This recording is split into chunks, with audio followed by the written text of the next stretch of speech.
आज रविवार होता. सगळ्यांना सुट्टी असते, आराम असतो, घरात निवांत वेळ असतो. माझ्यासाठी मात्र आजही सुट्टी नव्हती.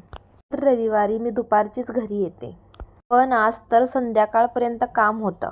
शरीर आधीच दमल्यालं, पाय दुखत होतं. तरी मनात एक विचार, काम करायचं थांबायचं नाही. संध्याकाळची वेळ. घरी जाताना मासे घेऊन गेले. घरी गेल्यावर थोडा आराम करायला हवं होतं असं विचार होतं, पण असं काही नाही. बाईला कधी काम चुकतं का? मासे साफ करणे, मसाला लावणे, भांडी ठेवणे, सगळं करताना हात तर चालू असणारच ना. शरीर मात्र खूप थकलं होतं आज.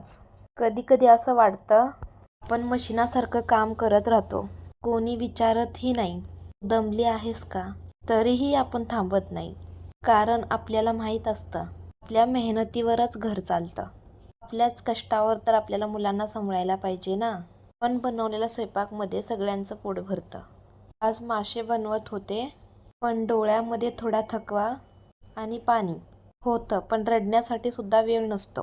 पण मनातल्या भावना कधी कधी डोळ्यात येतातच. शेवटी स्वतःला मी सांगितलं, चल अजून थोडं. तू मजबूत आहेस. तुझ्यासारख्या या थकत नाहीत. त्या फक्त थोडा वेळ शांत होतात आणि परत उभा राहतात.